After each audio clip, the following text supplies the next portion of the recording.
اب میں انتہائی ادب و احترام کے ساتھ دعوت تخاطب دینے جا رہا ہوں زین الفقہا حضرت مولانا مفتی خلیل احمد صاحب شیخ جامعہ نظامیہ سے کہ وہ اپنے ایمان افروز خطاب سے ہمیں مستفید فرمائیں۔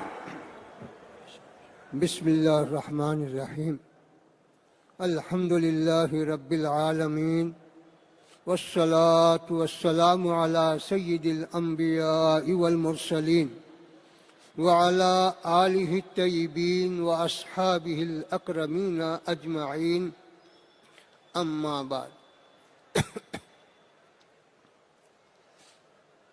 بزرگان ملت، برادران عزیز، بزرگوں نے کہا کہ حضور پاک علیہ الصلاۃ والسلام کو سب سے زیادہ کیا چیز پسند تھی؟ تو کہا کہ حضور پاک علیہ الصلاۃ والسلام کو سب سے زیادہ خدا کا ذکر پسند تھا۔ پھر اس کے بعد کہا کہ اللہ سبحانہ و تعالیٰ کو کیا چیز زیادہ پسند ہے؟ تو کہا کہ اللہ کو اپنے حبیب پاک علیہ الصلاۃ والسلام کا ذکر سب سے زیادہ پسند ہے۔ اللہ کو آپ کا ذکر اور آپ کو اللہ کا ذکر سب سے زیادہ پسند ہے۔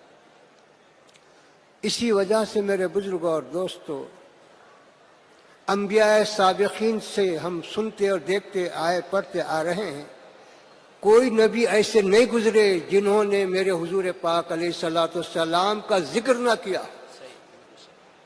ذکر خالی ذکر ہی نہیں بلکہ عظمت کے ساتھ، کمال کے ساتھ، فضائل کے ساتھ ذکر کیا۔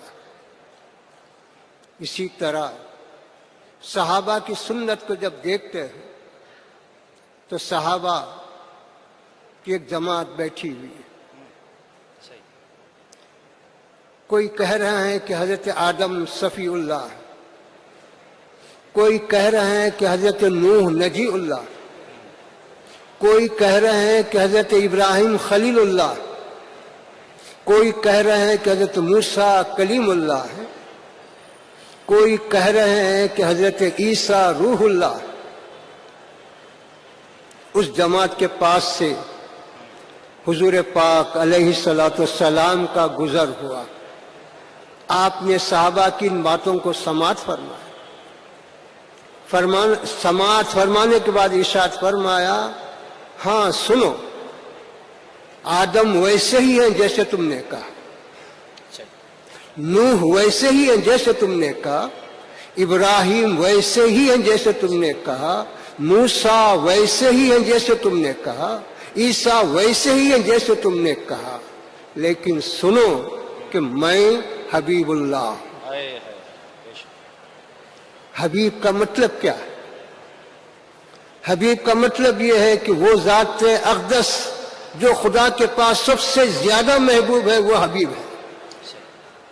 پھر علماء نے حضرت ابراہیم کو خلیل اللہ کہا تو حضور پاک علیہ الصلاۃ والسلام کو حبیب اللہ کہا، تو ان دونوں کا فرق بتایا کہ خلیل اور حبیب کا فرق کیا ہے۔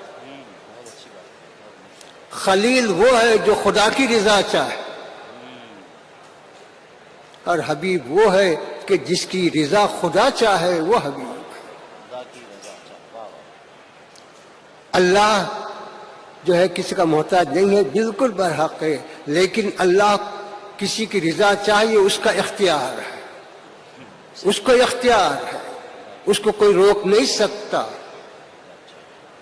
اس لیے بزرگوں نے مختصر تعریف یہ بیان کی کہ بعد از خدا بزرگ تو یہ قصہ مختصر، کہ سارے فضائل، سارے کمالات کو اگر بیان کیا جائے تو اس کا 1% کا لاکھوں میں سے 1% بھی ادا نہ ہو سکے۔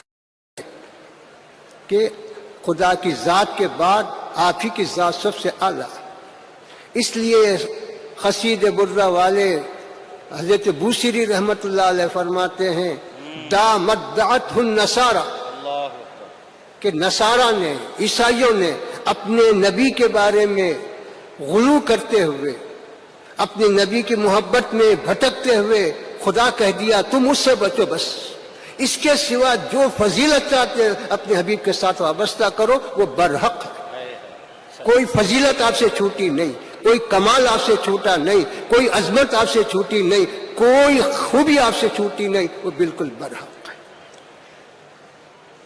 اور یاد رکھو، اپنی تعریف آپ کرنا صرف خدا کو حق ہے،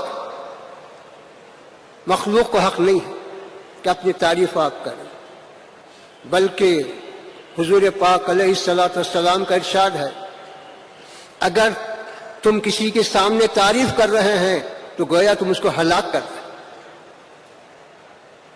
لیکن پھر ارشاد ہے کہ اگر مخلوق میں کسی کو اپنی تعریف کا حق ہے تو وہ حضور پاک علیہ الصلوۃ والسلام کی ذات اقدس ہے، آپ کے سوا کسی اور کو حق نہیں۔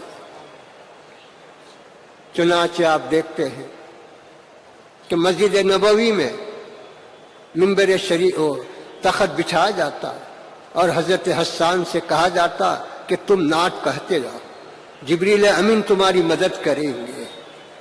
حضور علیہ الصلوۃ والسلام خود تشریف فرما ہے، صحابہ موجود ہیں، کہ یہ منظر کسی اور نبی کے پاس نظر نہیں آئے گا، کسی کو اس کا حق نہیں دیا گا، صرف اللہ کے حبیب پاک علیہ الصلوۃ والسلام کے سوا کسی کو اس کا حق اور اختیار نہیں۔ اسی طرح میرے بزرگ اور دوستوں،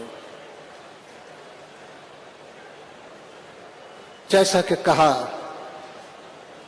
آنچ خوباں ہما دارن تو تنہا داری، کہ حضرت آدم علیہ الصلوۃ والسلام سے لے کر حضرت عیسیٰ علیہ الصلوۃ والسلام ہر نبی با کمال ہے، ہر نبی کی عظمت ہے، ان کی اپنی خوبیاں ہیں، خصائص ہیں، ان کی اپنی بالکل شان ان کی جو رحمتیں برکتیں نعمتیں ہیں، لیکن شاعر کہتا ہے وہ سب مل کر ان نعمتوں میں مشترک ہیں اور آپ کی ذات ان سب سے ممتاز اکیلی تنہا ذات ہے، کہ آپ یہ ساری خوبیاں، یہ سارے کمالات، یہ ساری عظمتیں، یہ ساری فضیلتیں آپ اپنی ذات واحدہ میں منفرد طور پر رکھتے ہیں، وہ سب میں تقسیم تھا، آپ کی ذات میں تنہا وہ ساری چیزیں موجود ہیں۔ اسی وجہ سے واقعہ میں روایتوں میں آتا ہے کہ ایک مرتبہ حضرت عمر رضی اللہ تعالی عنہ توریت کی تلاوت کر رہے حضور پاک علیہ الصلوۃ والسلام کے سامنے، حضور پاک علیہ الصلوۃ والسلام کا چہرہ متغیر ہو رہا، وہ نہیں دیکھ رہے، نیچے دیکھ کے پڑھتے جا رہے۔ حضرت ابوبکر دوسرے صحابہ نے ٹوکا، اے عمر کیا نہیں دیکھتے کہ حضور پاک علیہ الصلوۃ والسلام کا چہرہ متغیر ہو رہا؟ تو حضرت عمر نے کہا میں توریت خدا کا کلام پڑھ رہا۔ حضور پاک علیہ الصلوۃ والسلام نے فرمایا کہ سنو، توریت خدا کا کلام ہے، برحق ہے، موسیٰ علیہ السلام پر نازل ہوا، برحق ہے، لیکن تم توریت سے ہدایت نہیں پا سکتے، تم کسی اور کتاب سے ہدایت نہیں پا سکتے، میری موجودگی میں کسی کا کوئی شریعت کا داخل نہیں ہو سکتا، میری موجودگی میں کسی اور کی رسالت نہیں چل سکتی، میری موجودگی میں کسی اور نبی کی نبوت نہیں چل سکتی، میری موجودگی میں میری شریعت کے سوا کسی اور کی شریعت نہیں چل سکتی۔ اگر آج موسیٰ بھی زندہ ہوتے تو ان کو میری اتباع کے سوا کوئی چارہ کار نہ تھا۔ تو یہ عظمت بیان کرتا۔ تو میرے بزرگوں اور دوستوں، آج ہم اپنی کامیابی کسی اور جگہ تلاش کر رہے ہیں، ہم اپنے دین کو چھوڑ کر، اپنے حضور پاک علیہ الصلوۃ والسلام کی سیرت کو چھوڑ کر، آپ کی لائی ہوئی کتاب کو چھوڑ کر کسی اور جگہ ہدایت تلاش کر رہے ہیں، کسی اور جگہ سکون تلاش کر رہے ہیں، لیکن سکون ملنے والا نہیں۔ آج حضور پاک علیہ الصلوۃ والسلام نے جتنی پیشن گوئیاں قیامت کے بارے میں فرمائی، کیا کوئی اس میں سے جو ظاہر ہو چکی ہیں کیا کوئی انکار کر سکتا ہے؟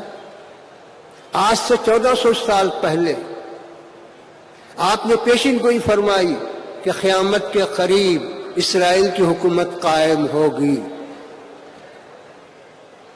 قائم ہوئی یا نہیں؟ مانتے یا نہیں مانتے؟ آپ نے پیشین گوئی فرمائی کہ قیامت کے قریب حرمین شریفین ہرے بھرے ہو جائیں. کیا آج نہیں دیکھ رہے ہیں کہ ہرے بھرے نہیں؟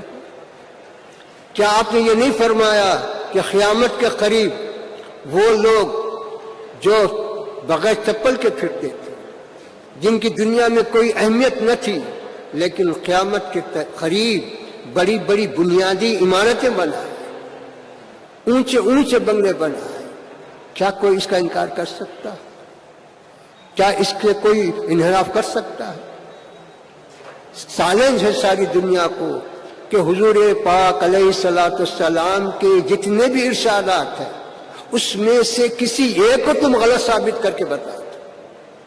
پورے نہیں، پورا قرآن نہیں، پورے احادیث نہیں، کسی ایک کو، صرف ایک ہی آیت. قرآن تو چیلنج کر رہا ہے. لیکن ایمان کس کو کہتے ہیں؟ ایمان یہودیوں کی طرح نہیں، ایمان عیسائیوں کی طرح نہیں. پھر ایمان کیا ہے؟ ایمان یہ ہے کہ بس حضور پاک علیہ الصلوۃ والسلام نے جو فرمایا وہی حق ہے، اس کے سوا کوئی حق نہیں ہو سکتا. اس کو جاننا اور ماننا یہ ایمان. نبی ماننا یا ایک فلسفے کے طور پہ جاننا یہ ایمان نہیں ہے. چنانچہ یہودی آپ کو نبی جانتے تھے، کیونکہ ان کی کتابوں میں جو علامتیں تھیں وہ سب جانتے تھے کہ آپ نبی برحق ہیں، نبی آخر زمان ہیں. اسی وجہ سے آ کے آپ کے سامنے بیٹھ کے عمدن چیختے تاکہ چیخنے والا الحمدللہ کہے تو اس کے جواب میں سننے والا یرحمک اللہ کہے. ان کو یقین تھا کہ نبی کی زبان سے رحمت کی دعا نکل جائے گی تو یقیناً وہ قبول ہوگی اور ہم کامیاب ہوں. تو کیا اس کو ایمان کہا جائے گا؟ کہ جاننا ہے لیکن ایمان نہیں ہے. اس کا نام ایمان نہیں. ایمان یہ ہے کہ جیسا تم جانتے ہو ویسا تم مانو اور اس پر ثابت قدم رہو تو وہ ایمان. حضور پاک علیہ الصلوۃ والسلام ان کے لیے یرحمک اللہ کی دعا نہیں فرماتے بلکہ یہدیکم اللہ فرماتے، جاؤ تم کو اللہ ہدایت دے فرماتے، رحم کی دعا نہیں فرماتے. اور آپ کا ارشاد ہے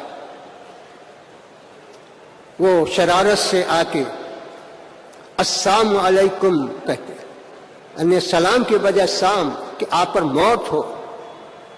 حضرت عائشہ رضی اللہ تعالی عنہا سنتی ہیں، سن کے کہتی ہیں وعلیکم السلام والموت واللعنہ، اے بدبختو تم پر موت ہو، تم پر لعنت ہو.